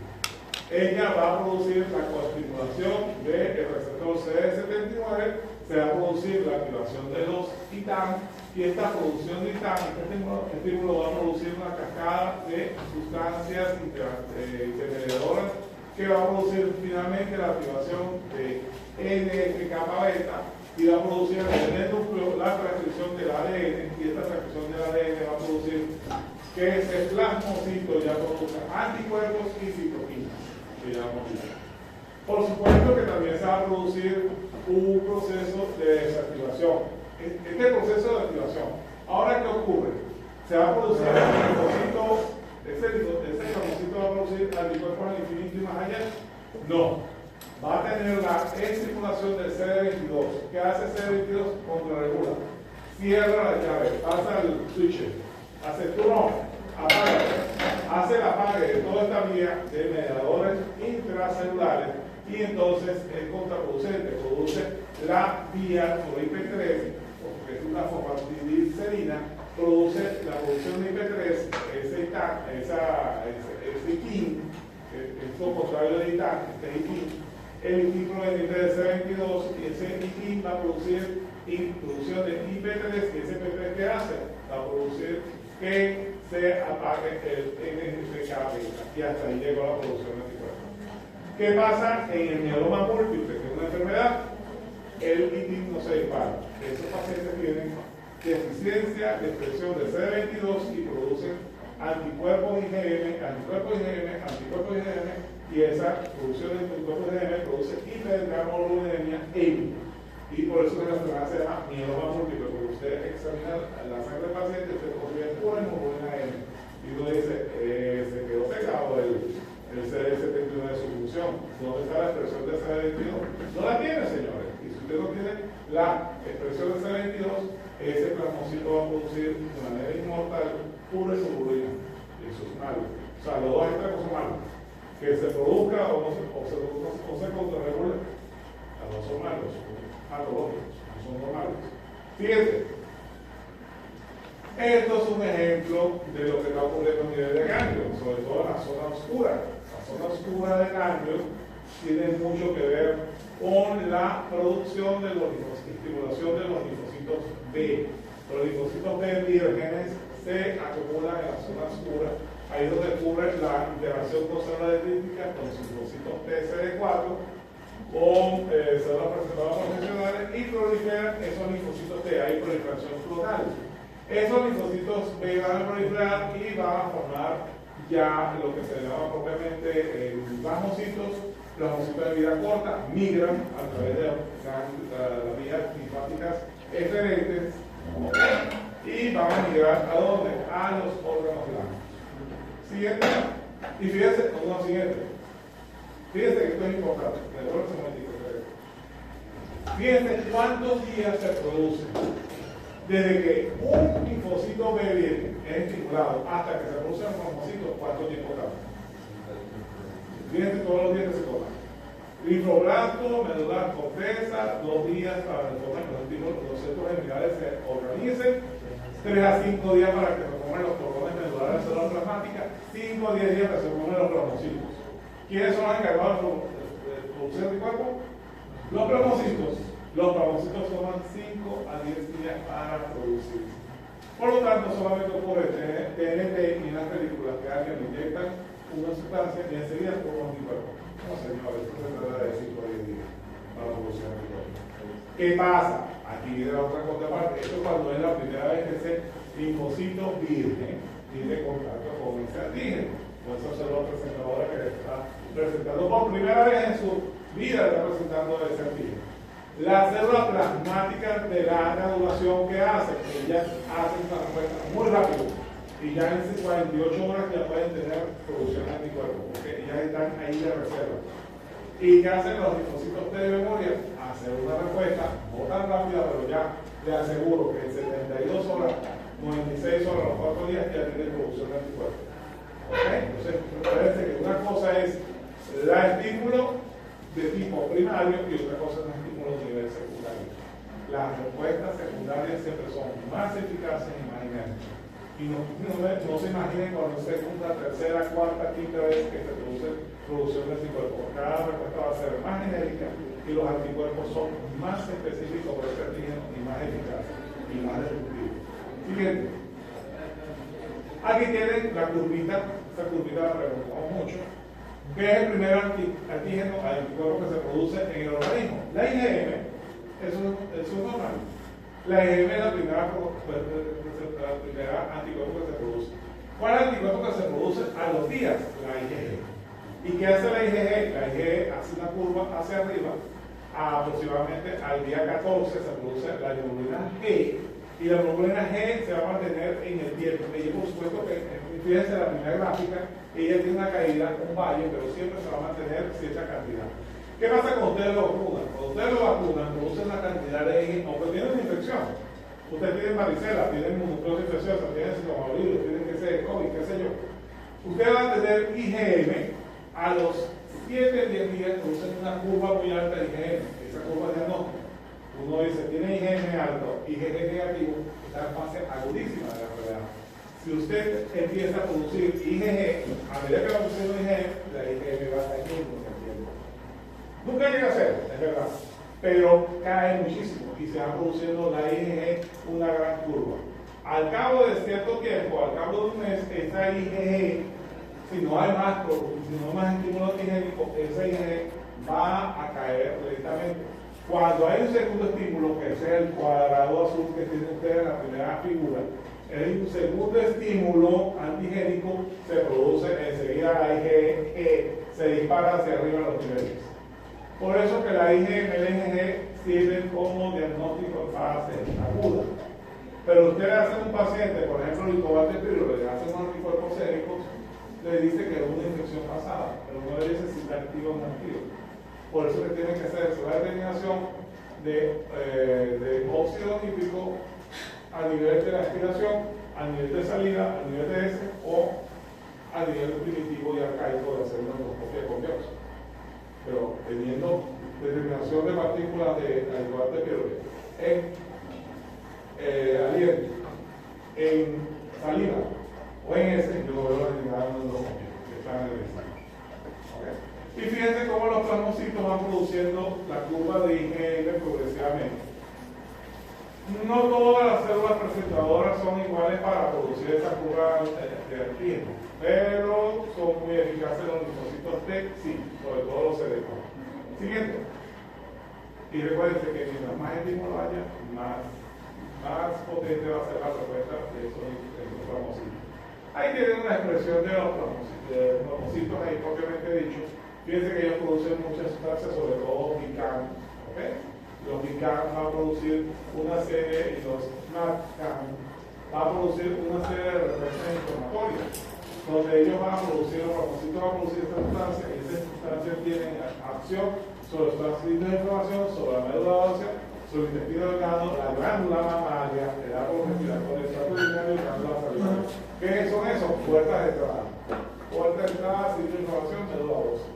¿Qué hace médula ósea? Médula ósea ellos van a producir estímulo de poiesis. ¿Y qué hace? Neutrofilia.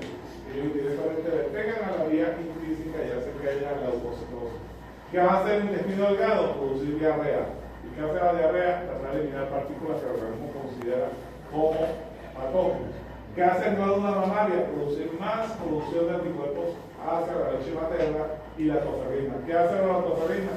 Se une al hierro de la sangre y hace que la bacteria no tenga hierro por alimentarse y la bacteria sin hierro muere.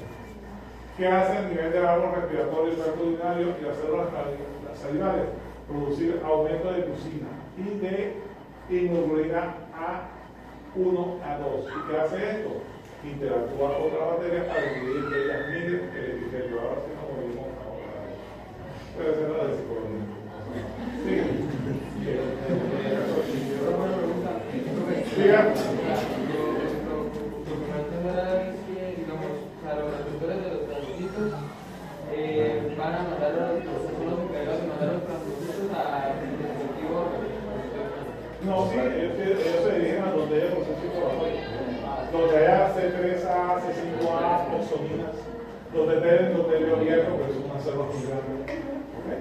Y ellos no necesitan migrar para hacer los necesitan migrar al tejido inflamatorio. Ellos producen inmunoglobulina y las inmunoglobulinas recuerden que van a migrar a donde haya proceso inflamatorio, a donde haya partículas antigénicas que se tengan que ir. Y esto es soluble de sangre. ¿Existe el complemento? ¿Ah? ¿Existe el complemento? Que como el literatura, eso es una cosa como más separada de otra. Usted tiene que ver esto como algo, una cadena de hechos que uno controla al otro.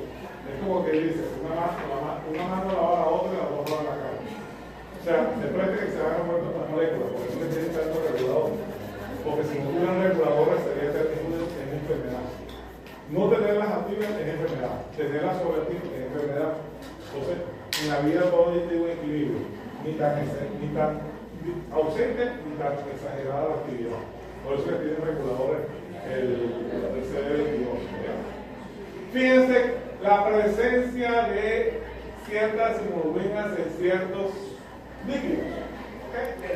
Fíjense que humor acuoso, líquido cefalorraquídeo, líquido sinovial, la inmunoglobulina E, su presencia es altísima. Sigue la inmunoglobulina A, sigue la inmunoglobulina E, pero lo que menos usted consigue en humor acuoso, líquido cefalorraquídeo, líquido sinovial, es inmunoglobulina M. ¿Por qué? Por el tamaño. Meta usted por San Eduardo una tractomula de 18 ruedas a ver si pasa. Por San Eduardo. No va a pasar. No puede consumir alimento dentro del esqueleto. Doctora, ¿me escuchó? No, tranquila, puede introducirlo, pero puede consumir del lamento de institución. Y menos el doctor. Entonces, estas moléculas son muy grandes y esta molécula tan grande IgM no va a pasar el endotelio. Por lo tanto, la molécula IgG, que es una sola molécula, en cambio la molécula IgM, que es una molécula IgG pentamérica, son 5 moléculas IgG reunidas en una sola molécula. Ya vamos a ver la estructura. Mientras que la IgG, en las internas, saliva, lágrimas, moco nasal, secreción traqueobucal, en el líquido intestinal, bilis, orina, ¿qué se va a expresar? La IgA. O sea, cuando usted habla de IgA, está hablando de expresión externa mucosa hacia un epitelio, es la producción de ella. En menos cantidad se produce la IgM, en menos cantidad se produce la expresión de la IgG. La que domina entonces en los líquidos internos es la IgG. Tanto así que cuando ustedes tienen el paso transcendentario de anticuerpos de la madre del niño, ustedes observan que pasa la IgG, la IgM no pasa por la cierta nunca. Señor. Por el hecho de que la gente tenga más concentración,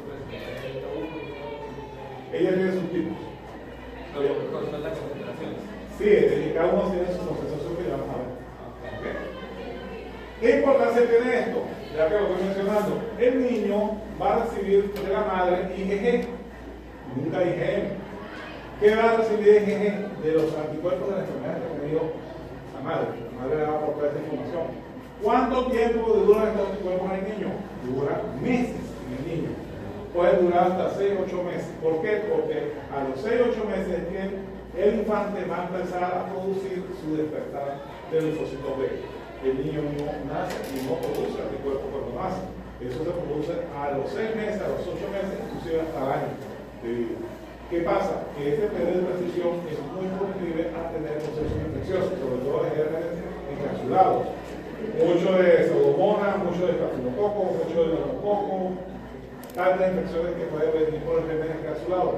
¿Qué pasa? Que cuando hay este proceso infeccioso se consumen los anticuerpos que pasaron a la madre y el niño entra en un proceso de enfermedad que se llama, que es transitorio, que se llama hipoglobulinemia transitoria neumática, que es algo que es bastante frecuente en un paciente que perdió sepsis. Ahí tienen lo que estábamos hablando.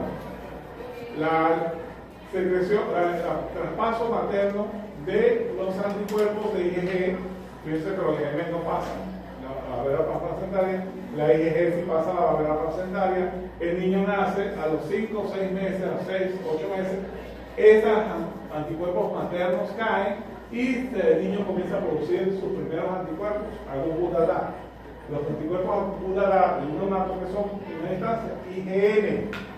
La cantidad de IgM es alta. Después de la IgM comienza a producir IgG. Y finalmente en el tiempo, a los 2 años de edad, comienza a producir IgA, que es el vector natural de lo que conseguimos. O sea, no nos asustemos con un paciente de 1 año de edad no tenga IgA. Eso ocurre, eso ocurre. Lo que pasa es que eso lo predispone a ciertas infecciones, sobre todo el tubo digestivo. Por eso que los niños menores de 2 años les da tanto gastroenteritis, sobre todo virales, porque la IgE lo defiende, pero no produce IgA, porque hay defensores en particular. Y fíjense los valores en adultos. ¿Quién es la hemoglobina dominante? La IgG.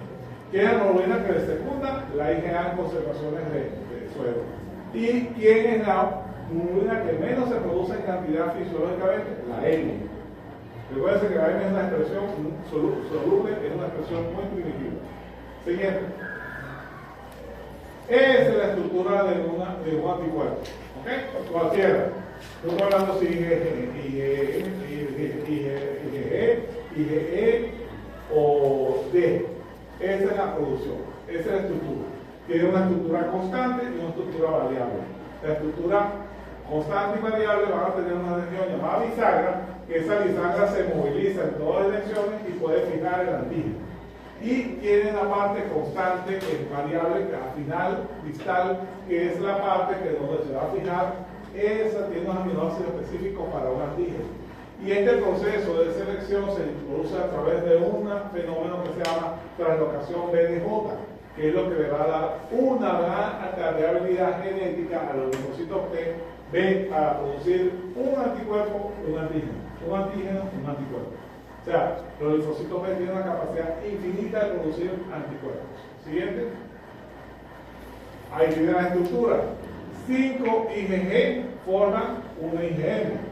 La IgA es diferente. La IgA son 2 IgA o una IgA, pero cuando ya están unidas 2 IgA, que es lo más frecuente, a través de una proteína, esta es la IgA secretora A1, A2. La IgE, ella es solita, ella está afinada por los receptores epsilon 1, epsilon 2 y epsilon 3.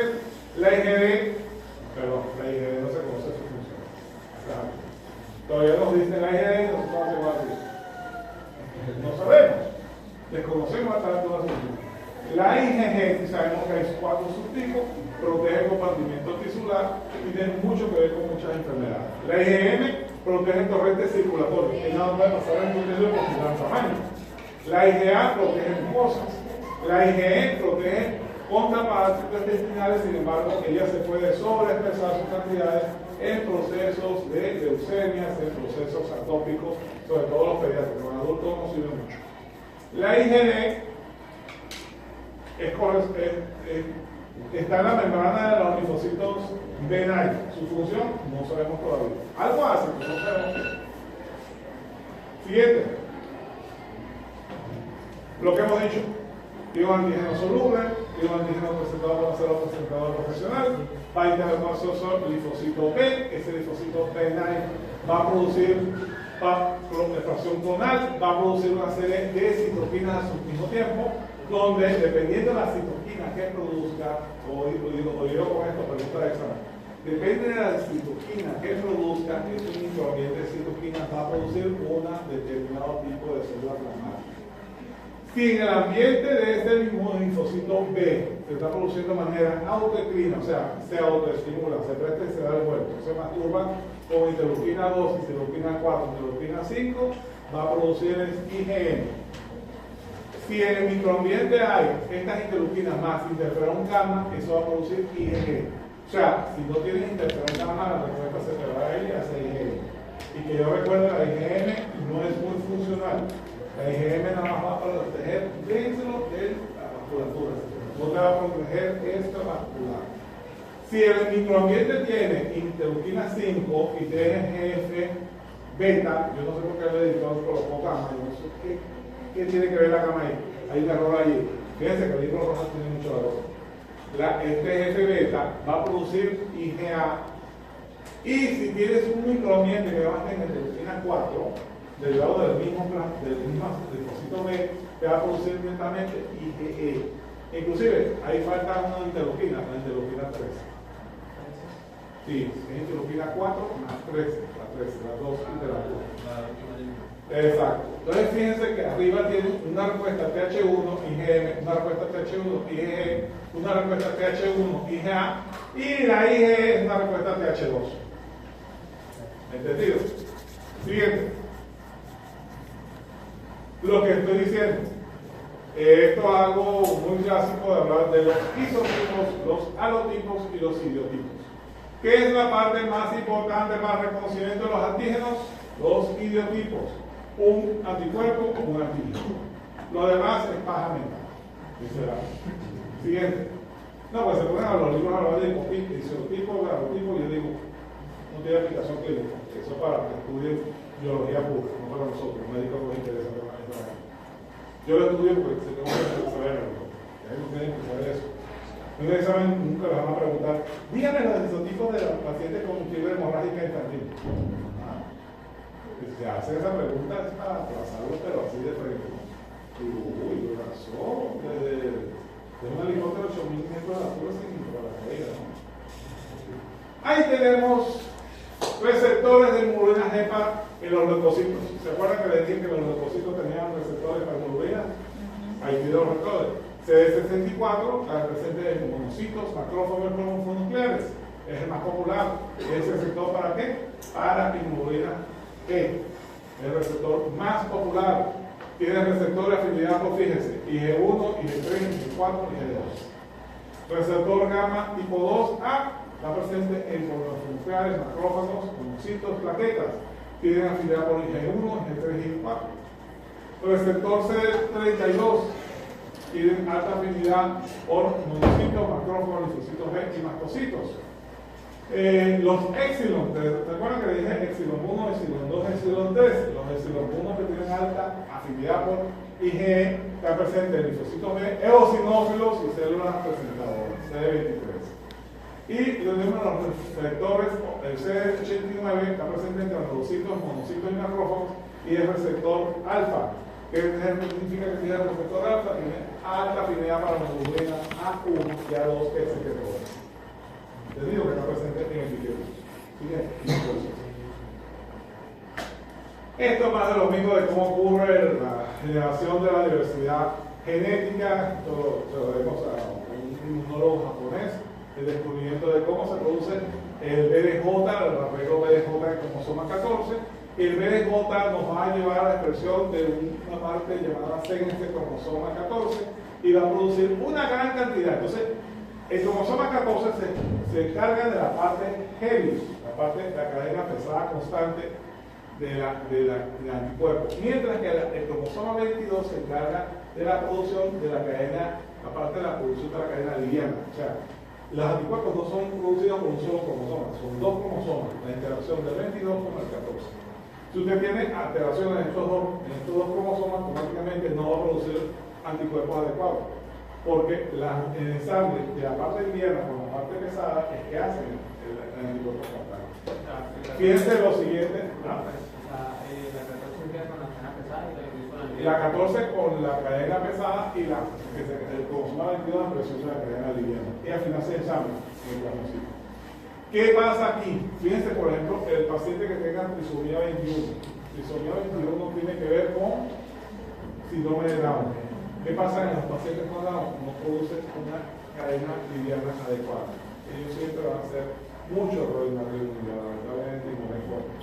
Porque van acumulando muchas enfermedades que son de tipo error en la inmunidad o de tipo autoinflamatorio o de tipo autoinmune, porque no tiene una respuesta adecuada de eliminación de anticuerpos, de eliminación de partículas virales. O sea, se van acumulando errores, y al final la vida lo sabe. Una noticia de la cadena ligera, ¿qué función tiene?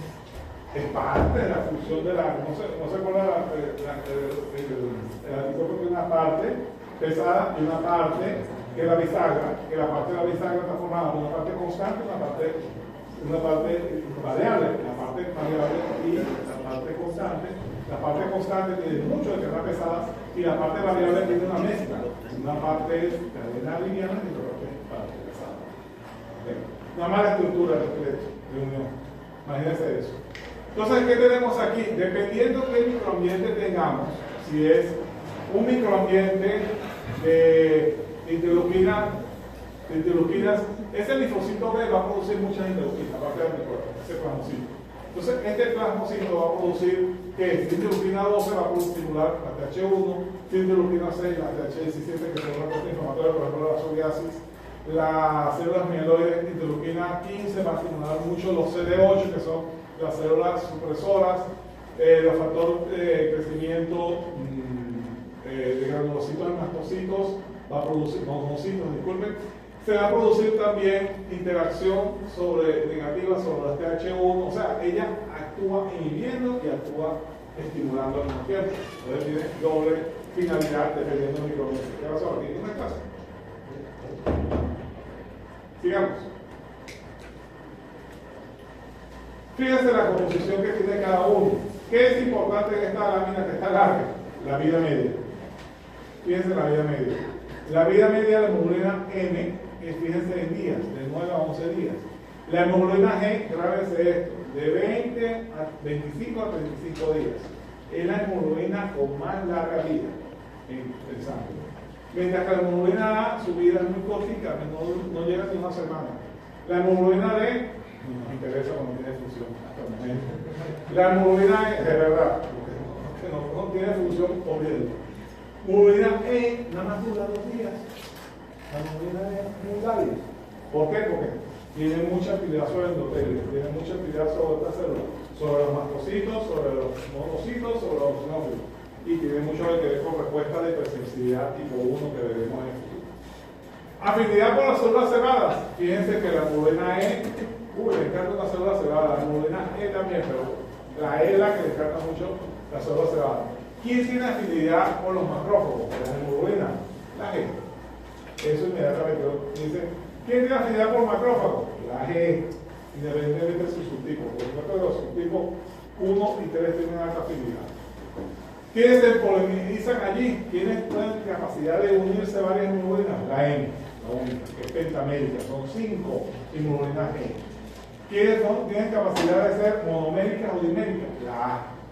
¿Quiénes tienen el peso molecular más alto? La M, siempre va a ser coeficiente, altísimo. ¿Quién tiene el peso molecular más liviano?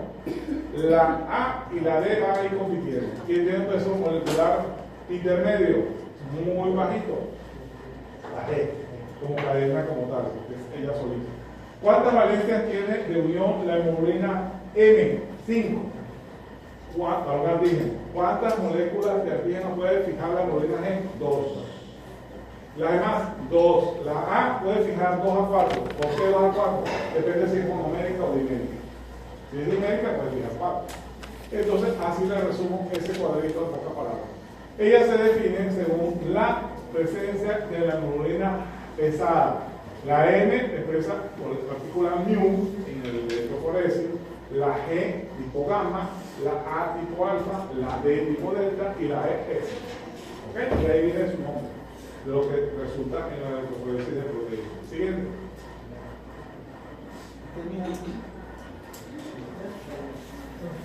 Está libre de clase, esto lo sigo más. ¿No tiene clase?